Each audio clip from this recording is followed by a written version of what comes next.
es el liberalismo? ¿Es el liberalismo la promoción del desacato escolar? ¿Y cómo nos puede ayudar el liberalismo a entender la realidad política actual? Eso y más en este nuevo episodio de tu podcast Política pa'l Pueblo. Te damos la bienvenida a este nuevo episodio de Política pa'l Pueblo, el podcast de la Escuela Política donde te hablamos de lo que no te hablaron en la escuela. Y en este episodio súper especial tenemos un invitado fabuloso que hace mucho que lo quería traer para acá. Él es economista, cientista político. Tal vez lo han visto en entrevistas en programas internacionales como La Base de Pablo Iglesias, como Telesur.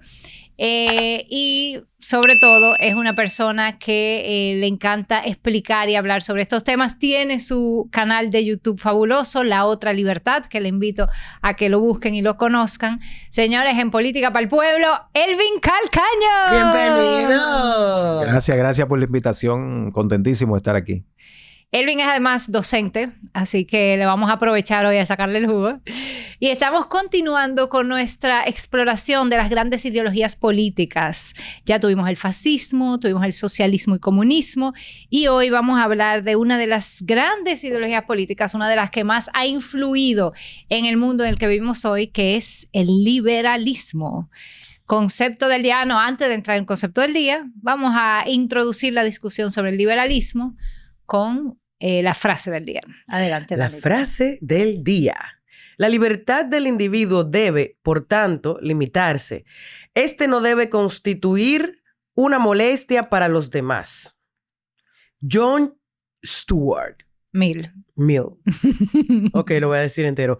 John Stuart Mill. Sí.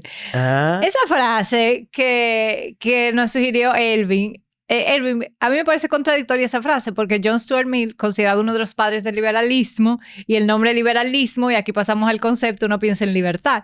Sin embargo, ahí John Stuart Mill lo que plantea es precisamente límites a la libertad. Entonces, cuéntanos un poquito. Sí, bueno, Mill es uno de los grandes pensadores del liberalismo. Fue un británico que vivió en el siglo XIX fundamentalmente. Dígase 1800. 1800 y pico. Y esa frase lo que viene a decir es que toda libertad dentro de una comunidad política, dicho en palabras simples, es un país, una sociedad, tiene que basarse en los límites que contenga esa propia libertad. Porque en una comunidad política, donde vivimos diferentes personas, si una libertad no tiene límites, deja de ser libertad, que era lo que decían incluso los pensadores primigenios del liberalismo, como el propio, muy anterior a Mill. John Locke. Sí, John Locke. Y también en los Montesquieu, autores del siglo XVIII, fundamentalmente. Okay, los ilustrados. El propio Thomas Hobbes, que hablaban de la libertad tiene que definirse a partir de una serie de acuerdos sociales. Entonces, la libertad siempre, que esto es muy importante en el tiempo actual, que se dice cualquier cosa ahora, y es que la libertad siempre hay que verla a partir de sus límites. Claro, porque la libertad total de uno implica entonces la no libertad de otros, o la opresión incluso de otros. Si yo tengo libertad para tener esclavos, entonces el otro está perdiendo su libertad. Me imagino que esa es la contradicción de la que están hablando. Y que claro, y que la libertad, que es uno de los elementos fundamentales, por ejemplo, en John Locke, que se tiende a tergiversar mucho ahora, que Milley y ese tipo de gente están de moda, y es que la libertad tiene que surgir de un acuerdo político-social. La libertad no es abstracta nunca. Yeah. Por eso siempre, yo he dicho en algunos espacios, que todo aquel que tú veas prometiéndote viva la libertad, carajo, y este tipo de cosas, la libertad en abstracto, sin decirte de qué tipo de libertad te está hablando, te está estafando. Porque tú no puedes ser completamente libre. Porque hay una cuestión que chocan en esta sociedad moderna donde nosotros vivimos, que es la libertad y que es, por otro lado, la cuestión de la igualdad. Las sociedades modernas han sido construidas a partir de los ideales de libertad e igualdad. Eso es lo que ha podido dar lugar a la democracia moderna, que es distinta a la democracia de los griegos, la democracia antigua. Sí. Entonces, en una sociedad donde seamos totalmente libres no puede haber igualdad. que es el otro pilar para que pueda haber democracia. Si somos todos iguales, no podemos ser libres. Entonces, tanto libertad como igualdad siempre se dan dentro de un marco de un acuerdo político que le ponga límites a una y a la otra. Wow, y eso es lo que, y por eso en las sociedades actuales hay todos estos personajes de moda, la libertad, y te dicen, y que yo soy un defensor de la libertad. Ajá, ¿de cuál libertad me estás hablando? Eso es lo que hay que preguntar. Y ahí empiezan a tambalear muchos de ellos porque lo que están es hablando de libertad económica. Otra cosa es la libertad política. Una cosa es la libertad negativa, que hablaba Isaac Berlin, por ejemplo, que es la libertad que le pone un límite al Estado en términos de una esfera privada donde el Estado no puede entrar. Claro, que el Estado no pueda abusar y controlar mi vida. Claro, y eso es una libertad muy importante, que es la libertad de soy libre de la opresión esa fuerza del Estado, que puede ser opresiva en la medida de que transgreda mi ámbito privado. Pero luego está la libertad que es lo que decía Bobbio, que termina siendo una libertad como autonomía. Que es la libertad positiva. Positiva, que es la libertad de qué necesito hacer para poder ser libre. Que ahí entra la cuestión del Estado, siendo el órgano de coordinación social, que tenga que hacer cosas para que me garanticen mi libertad. Porque una gente debajo de un puente no tiene libertad. Claro, sin acceso a educación, sin acceso a salud, alimentación. Si se enferma, se muere. Entonces, ¿qué tan libre eres si tú estás pasando hambre? Por lo tanto, si la libertad, siempre hay que especificar de qué libertad estamos hablando. ¿Qué es lo que no se hace en este tiempo donde hay cualquier gente de moda, los Milei y ese tipo de personajes? Y yendo al tema que nos ocupa hoy, el liberalismo, y vamos entonces a introducir el liberalismo como concepto. Como ideología política, ¿de dónde viene? ¿Plantea precisamente este equilibrio entre libertad e igualdad? El liberalismo es una filosofía política que surge fundamentalmente en el siglo XVIII en Europa. Dígase 1700. 1700 y pico. Yo creo hace ya unas cuantas semanas de eso. Y que el liberalismo surge, hay una autora muy importante que yo siempre recomiendo porque escribe de una manera muy digerible, que es Helena Rosenblatt. Ella tiene un libro que se titula La historia no contada del liberalismo. Es un libro del año pasado. No, perdón, del 2023. Un libro muy conocido. Y ahí ella habla, por ejemplo, cómo se fue condensando y constituyendo eso que conocemos como el liberalismo. El liberalismo es una filosofía que surge primero como una advertencia de las burguesías europeas antes de que surgieran las revoluciones liberales, como una advertencia de cómo se podía limitar al Estado y al poder del rey, teniendo en cuenta que en aquellos tiempos, en los 1700 y pico, el Estado era el rey, era el monarca. Y tenía un poder absoluto. Entonces, el liberalismo surge inicialmente como una lucha para limitar el poder del monarca.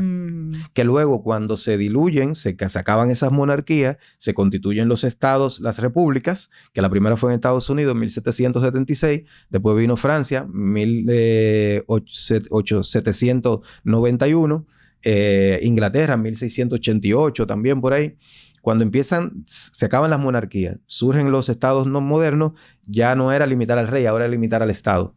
Desde la perspectiva muy burguesa en ese tiempo, la burguesía entendida no en términos peyorativos, sino la burguesía... Una clase social, comerciante que venía ganando fuerza. Exactamente, que era independiente. Desafiando la clase tradicional que era la nobleza. Que era la nobleza y las aristocracias y demás.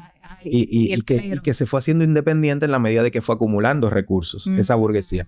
Cuando esa burguesía en los 1700 y pico se ve que tiene recursos, que puede actuar independientemente del rey, dice, espérate, pero este hombre hay que limitarlo para nosotros poder... Y ahí empieza a surgir eso que conocemos como el liberalismo, es como límites al Estado. Eso luego se va desarrollando y va llegando hasta lo que conocemos hoy. Pero de ahí viene el liberalismo, es una crítica al Estado. Y en ese origen es donde podemos hablarlo más adelante, está la raíz de sus problemas hoy día. En esa cuestión de ese origen. O sea que antídoto y veneno. Sí. Pero vamos por partes. O sea, vamos por partes, ¿verdad? Tú mencionabas ahorita que no se despega de esto, aunque fue hace un rato que lo dijiste, que si somos iguales, entonces no somos libres. ¿Tú pudieras dar un ejemplo así de qué manzanita para el público?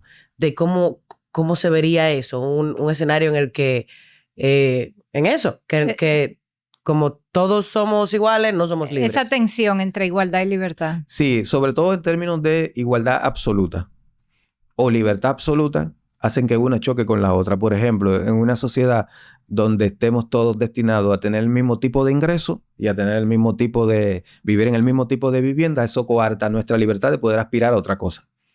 Que eso es muy legítimo, sí, dentro de la esfera individual. Ahora, lo que las sociedades han diseñado, y en eso el liberalismo ha sido muy bueno, son un procedimiento democrático con elementos no legales, etcétera, para poder garantizar que esa libertad tuya individual, eso que tú quieras hacer, no choque con las libertades de otros y no choque con la función de las instituciones, que históricamente la función de las instituciones, y en eso el liberalismo ha hecho aportes importantes, ha sido equilibrar la sociedad. Cuando uno ve los países donde mejor se vive del mundo, una característica común de todos es que son sociedades lo más equilibradas posible. Las sociedades que tienen muchos desequilibrios, es decir, muchas desigualdades, como las latinoamericanas, entre ellos la nuestra, la sociedad dominicana, sociedad donde hay muchos problemas. Sí, y hablando de las instituciones, no sé si me equivoco, pero yo pensaría que el liberalismo es una de las ideologías que más ha influido en las instituciones políticas que tenemos hoy. Incluso cuando tú planteas el surgimiento del Estado moderno, las repúblicas ya que destronan a ese monarca absoluto y crean el Estado con división de poderes, con justicia independiente, en algunos casos democracia representativa como Estados Unidos, fueron inspirados en la ideología liberal. Se puede decir que fue el surgimiento de una estructura política liberal que llega hasta hoy, o ¿cómo tú lo ves? Sí, absolutamente. Podemos decir, esto lo dicen varios autores, como Michael Frieden, que es el especialista en liberalismo más importante que hay hoy, profesor de Oxford en Inglaterra. El liberalismo es la ideología más exitosa de la historia. Oh, wow. Es la más exitosa de la historia moderna, por lo menos. Exitosa en el sentido que ha sido la que más ha logrado que sus ideales se transformen en instituciones concretas. Wow. Es la que más éxito ha tenido en eso. Okay. Si uno ve, por ejemplo, ahora, uno hace un estudio comparado de las constituciones, para irnos no tan lejos, latinoamericanas, todas son liberales, a nivel declarativo, todas. Mientras que tú en una tienes más cuestiones socialistas que otra, pero todas son liberales. ¿Liberales en qué sentido? ¿Cómo se aterriza eso? ¿Qué tienen que las hace liberales? 3 elementos fundamentales. Separación de poderes, que eso lo recoge mucho el liberalismo, si bien la separación de poderes no viene del liberalismo, que tú también se equivocan, incluso gente especialista. El concepto y la noción de separación de poderes viene del republicanismo, de la antigüedad. Lo que pasa es que el autor moderno, que le da la forma en que se conoce hoy, que luego lo adoptan los padres fundadores de Estados Unidos, Montesquieu, el francés.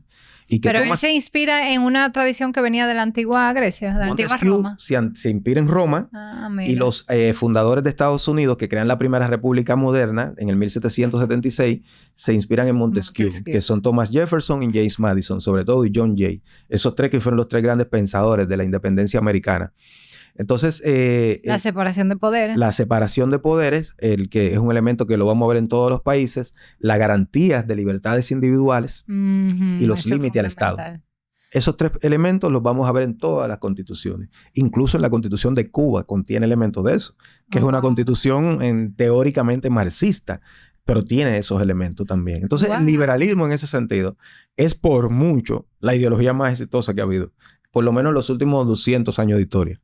Y hablando, porque tú mencionas Cuba, quizá parte de su mismo éxito, el liberalismo, fíjate, tú planteaste cosas muy concretas, separación de poderes, libertades individuales, el reconocimiento del individuo como garante de ciertas libertades, y en tercer lugar, los límites a ese poder absoluto o del Estado. Pero... más allá, esos son como expresiones concretas, pero como pensamiento liberal que defiende esa igualdad, esa libertad. El liberalismo también es una ideología como, no sé si el término sea maleable, pero que se puede encontrar en diferentes o relacionada con diferentes ideologías, porque uno quizá piensa el liberalismo sobre todo a la derecha, pero también hay una izquierda liberal. O sea, el liberalismo puede ser tanto de derecha o de izquierda. ¿Cómo tú la ubicas en el espectro ideológico a ese pensamiento?